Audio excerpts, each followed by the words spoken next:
I do not hand out 5-star ratings very often. In order for a book to get a 5-star rating from me, it needs to either shock me, like jaw on the floor twist, or it needs to make me emotional, which is extremely hard to do for me. So if you are looking for your next read, I highly recommend adding these to your list. First, I have Then She Was Gone by Lisa Jewell. This is actually the only Lisa Jewell book I've ever read, and based on how I felt about this one, I definitely need to read more. This one was actually much darker than I anticipated it being going into it. I do like a dark book. I just didn't think this one was going to be that. It went in an entirely different direction than what I originally thought it was going to go in. It was really, really messed up, honestly kind of sad, but for all of the darkness and sadness in this, I promise it will leave you wide-eyed, completely shocked, wondering just like, what the hell is wrong with people? It's a crazy ride. You gotta read it. Next up is The Drowning Woman by Robin Harding. This one was such an easy 5-star rating for me. This is so fast-paced and engaging. You will not want to put it down. It is just page after page, chapter after chapter. You just don't want to stop. I found myself just like speed reading after the 50% point just to try to figure out and know what was happening. It was so twisty. You just didn't really know what was coming. Even when I thought that I didn't know what was coming, I just didn't. If you are looking for a very short, bingeable thriller, this is the book for you. Next is Never Lie by Frida McFadden. Now, I know people have their opinions about her on this app. I've read like 7 or 8 of her books at this point. Never Lie is my absolute favorite book from her, and please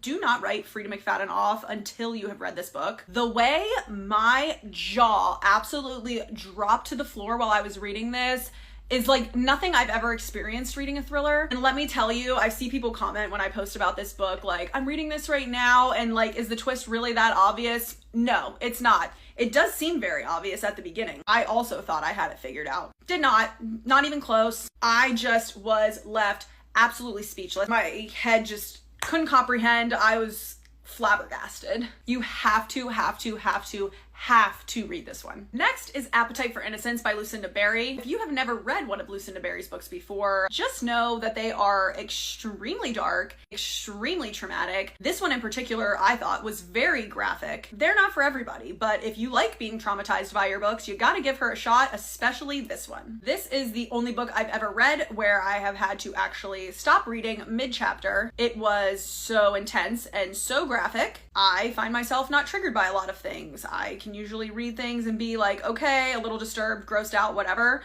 This one had me wanting to just crawl out of my own skin. I was just so disturbed, and oh, I don't even know how to describe it. It was just like horrible to read. But at the end of the day, I really do love a book that can make me just like feel that way. That's why this one got 5 stars for me. I also